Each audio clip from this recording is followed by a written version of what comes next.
Spari nella notte nei pressi del Campo Sinti di Favaro. Indaga la squadra mobile. La Lega Nord teme per la sicurezza dei residenti. Fiato sospeso sulle piene dei fiumi nel Veneto, attesi 130 cm a Venezia e stato di allerta in tutta Italia anche per i prossimi giorni. Anno record di incassi per l'outlet di Noventa. Nell'anno della recessione i negozi chiudono, ma i capi firmati non conoscono crisi.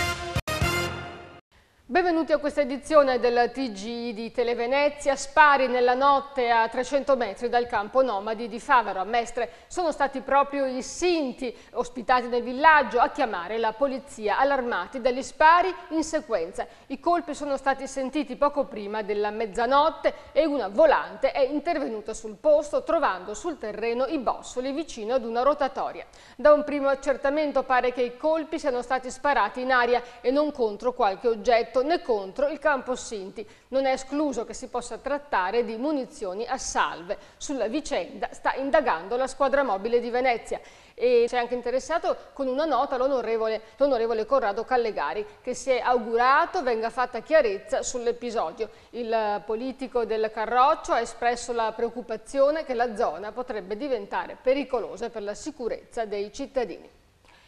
E cambiamo argomento, l'allerta maltempo è la notizia del giorno, piove da ora, è tornata la paura come l'11 novembre scorso in tutto il Veneto. Alcuni fiumi in piena hanno fatto temere il peggio, ma l'allarme è rientrato per il Musone stamattina e poi anche per il Piave. A Venezia la marea alle 9:45 di oggi ha raggiunto 1,3 metri, meno di quanto era stato previsto, ossia 1,20 metri, cioè soltanto 20 centimetri in piazza San Marco. Ma ora c'è ansia per il 1,30 metri previsto per la mezzanotte di oggi.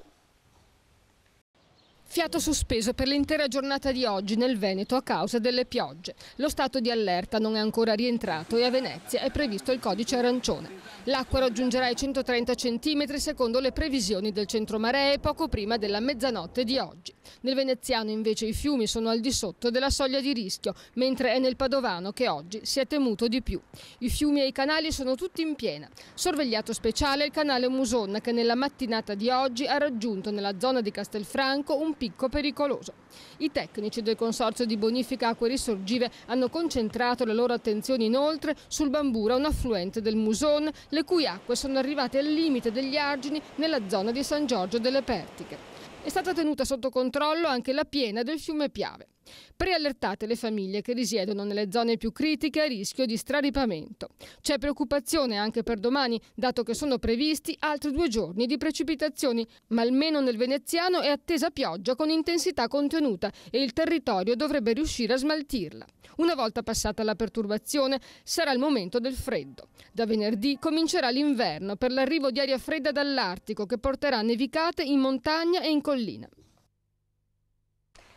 E entro Natale il ministro Balduzzi preparerà le linee guida della riforma dei ticket sanitari. Lo ha annunciato oggi il ministro della Sanità dopo che ha preparato il decreto per la riorganizzazione degli ospedali e nel veneziano si perderanno 290 posti letto e 33 primariati. Sanità, è ufficiale il piano dei tagli nel Veneto e nella provincia di Venezia scompariranno 290 posti letto e 33 primariati. Lo ha stabilito il decreto Balduzzi che prevede la realizzazione della cura dimagrante entro la fine dell'anno. Nel dettaglio gli ospedali di Venezia e Delarino saranno risparmiati, i reparti cioè rimarranno gli stessi ma i posti letto saranno ridotti. La scura invece si abbatterà nel San Donatese, nella Riviera del Brenta e nel Milanese. A San Donà andranno i reparti di medicina, a Porto Gruaro le chirurgie e a Jesolo l'area riabilitativa. In tutto rimarranno 400 posti letto. Nell'area Dolo-Mirano complessivamente rimarranno 600 letti, 300 a Dolo con le attività mediche e il punto nascita e altrettanti a Mirano con il polo chirurgico e sarà chiuso l'ospedale di Noale. Invariata Chioggia. Sulla sanità veneziana è destinata a pesare la rata di 50 milioni di euro l'anno che la Regione dovrà pagare per i prossimi 20 anni per coprire il costo dell'ospedale dell'Angelo, una spesa che condiziona tutto il resto del territorio. Intanto la Regione Veneto ha sbloccato i primariati di cardiochirurgia, cardiologia e oncologia di Mestre. Il dottor Fausto Rigo andrà a dirigere cardiologia e il dottor Domenico Mangino cardiochirurgia.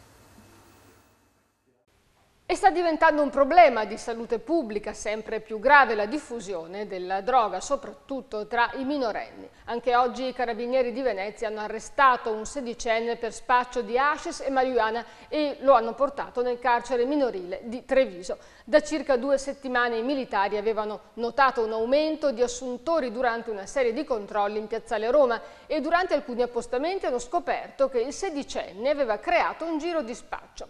In casa, fra lo stupore dei genitori, sono stati trovati 20 dosi di sostanza stupefacente, un bilancino di precisione e 450 euro in contanti.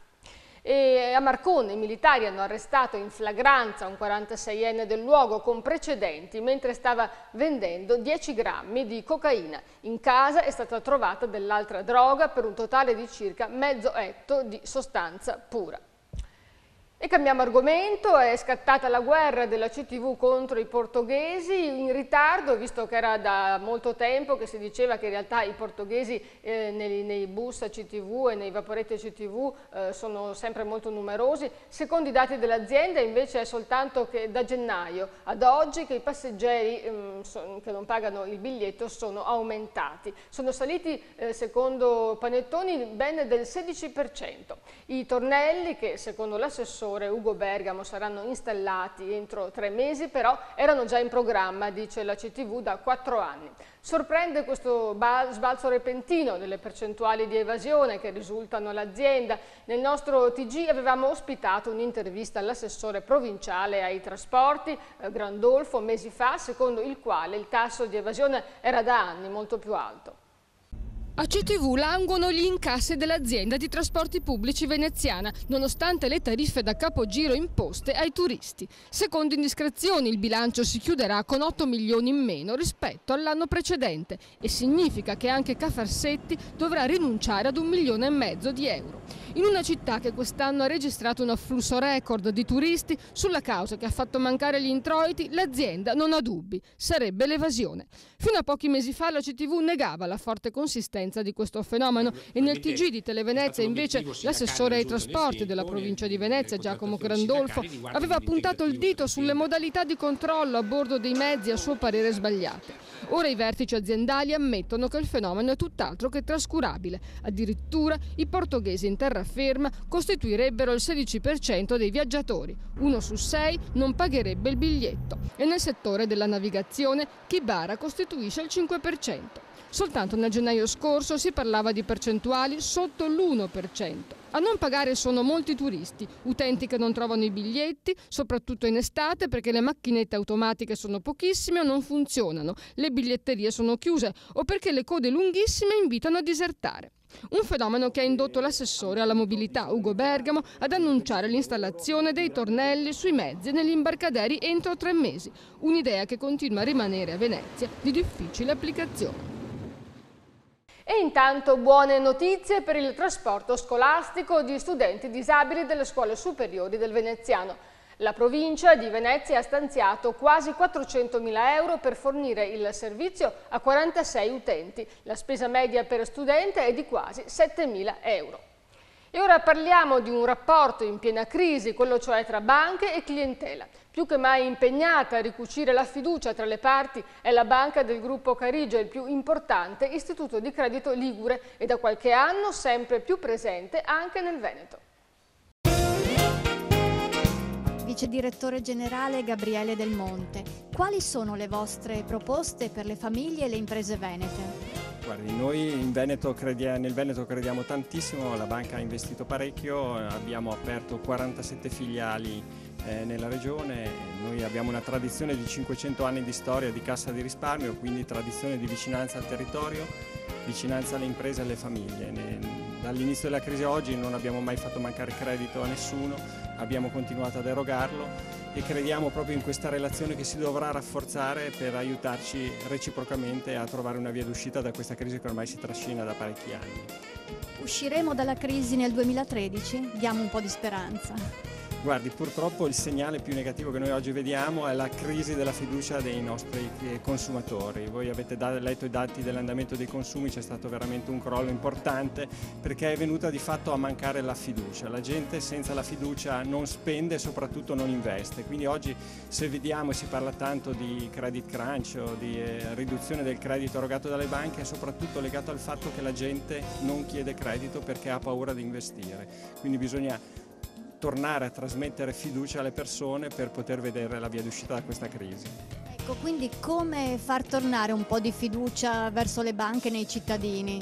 Ma sicuramente attraverso il dialogo. Noi come banche siamo stati qua a Padova anche circa un anno fa, portiamo in giro un evento itinerante proprio per parlare con le imprese, con le famiglie, dove spieghiamo i motivi per cui le banche hanno incontrato in passato un po' di difficoltà nell'erogazione del credito e sollecitiamo una cosa che per noi è fondamentale: le banche senza la raccolta della propria clientela non possono erogare credito, perché non dimentichiamo che le banche erogano solo credito a fronte di raccolta che fanno presso i loro clienti.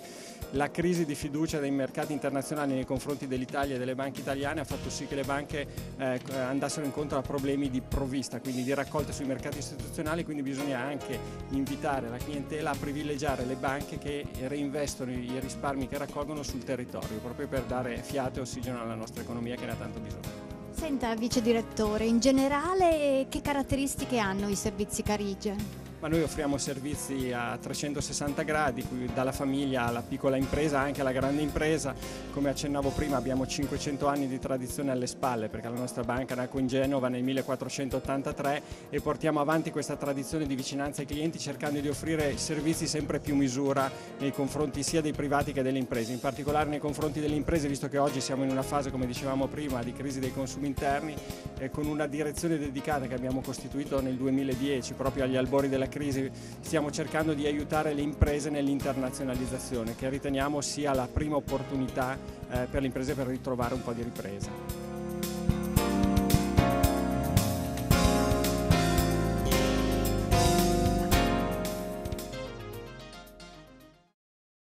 E ora le notizie dal veneziano. Apriamo con una news positiva per l'outlet di Noventa di Piave, che per lui è stato un anno da record. Ha registrato il 36% in più dei clienti rispetto al 2011 e in particolare sono aumentati i clienti più spendaccioni, ossia i cinesi e i russi, che rappresentano quasi il 15% dei clienti. Un successo, ha spiegato la direzione, legato anche alle aperture domenicali che hanno permesso di attrarre clienti anche da regioni lontane. L'outlet inoltre durante l'estate ha organizzato navette, dae per le spiagge, calamitando proprio i turisti asiatici e dell'est. Quindi insomma un'analisi in controtendenza rispetto all'analisi di Confcommercio e di Confercenti. E ora qualche manciata di secondi di pubblicità, rimanete con noi.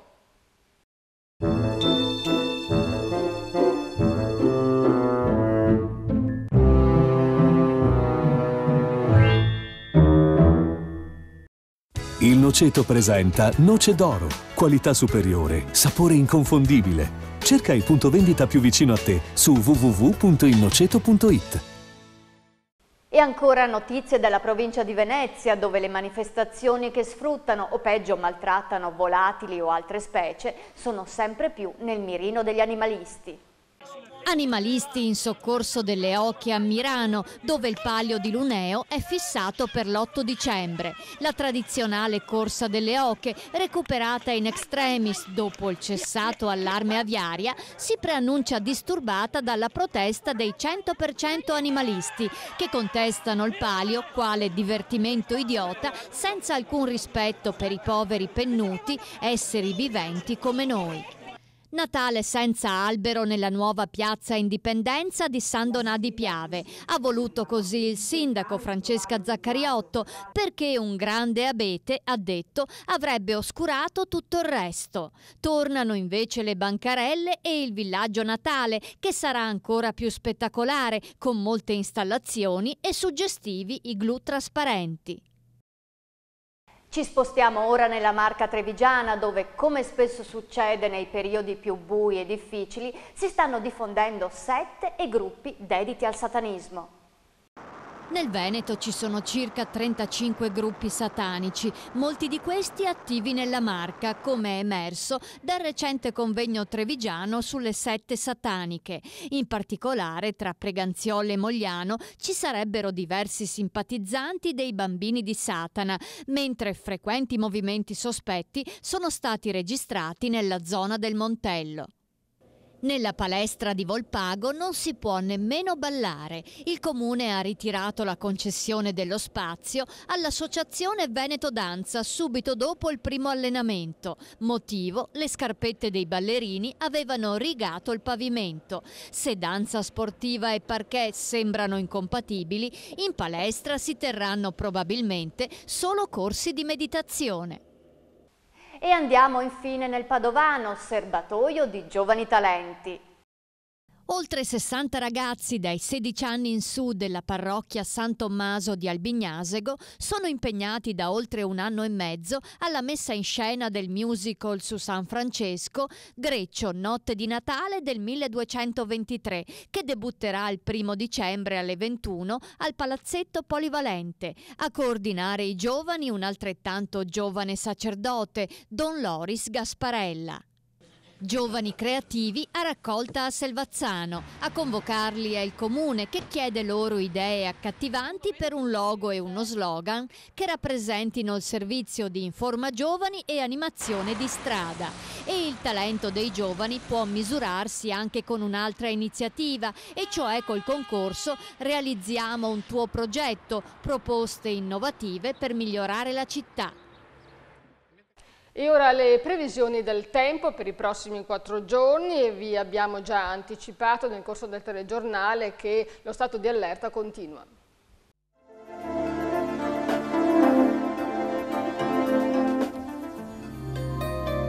Continua il maltempo, anche se con precipitazioni discontinue e di minore entità. Da venerdì aria fredda in arrivo e temperature in calo. Giovedì 29 novembre, nuvoloso con pioggia e rovesci sparsi in attenuazione dal pomeriggio. Bora moderata sulla costa, minime e massime in diminuzione. Mare da mosso a molto mosso. Venerdì 30 novembre, molto nuvoloso o coperto con qualche goccia di pioggia. Bora moderata, valori termici in abbassamento, mare mosso o molto mosso. Sabato 1° dicembre, nubi di passaggio ma non piove, temperature in ulteriore lieve calo. Domenica 2 dicembre, coperto con deboli piogge sparse durante tutta la giornata, vento di bora, livelli termici in calo compresi fra i 4 e i 6 gradi.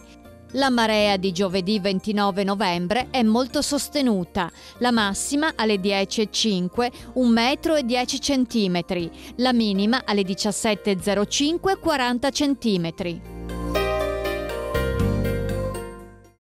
E prima di chiudere vi lasciamo con una controcopertina, andiamo a conoscere la leggenda della Malcontenta, così come l'hanno raccontata gli attori della compagnia Il Portico Teatro Club, che si sono esibiti a Olmo di Martellago nell'ambito della rassegna dedicata agli spettacoli del mistero. Grazie a tutti per averci seguito, per averci scelto, buon proseguimento, buona serata. Veda girarsi per il parco una strana figura di fanciulla che, spinta dal vento, vaga alla ricerca quasi disperata della libertà che le è stata tolta. Ah sì, la leggenda del marito geloso che per gli innumerevoli tradimenti della moglie la rinchiude nella villa per anni senza mai vedere nessuno. Basta! Pensate al mangiare mentre io sono chiusa qui dentro! Se non ti piace vivere in villa, puoi sempre andartene in un convento, sorella cara. Il tuo nome ormai viene paragonato a quello delle prostitute, e io questo non lo posso tollerare! Ma io sono una persona vera, con sogni e sentimenti che ogni giovane della mia età. E invece sono costretta a vivere qui, chiusa tra queste maledette mura. Preferirei vederti morire piuttosto che avere una sorella baldracca. Basta così, ho deciso. Rimarrai qui, chiusa in questa villa e senza vedere nessuno. Vi odio per questo. Ma cosa fai? Ma sono tua madre! Vai, non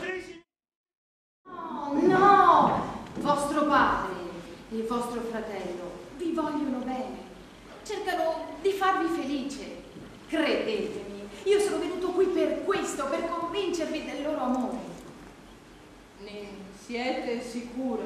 Sì! Figlia mia, se ora siamo qui a parlare in serenità, lo dobbiamo a tutti questi nostri amici che hanno ideato questa piccola rappresentazione per farti capire che la libertà non si conquista con il male, altrimenti è pura follia.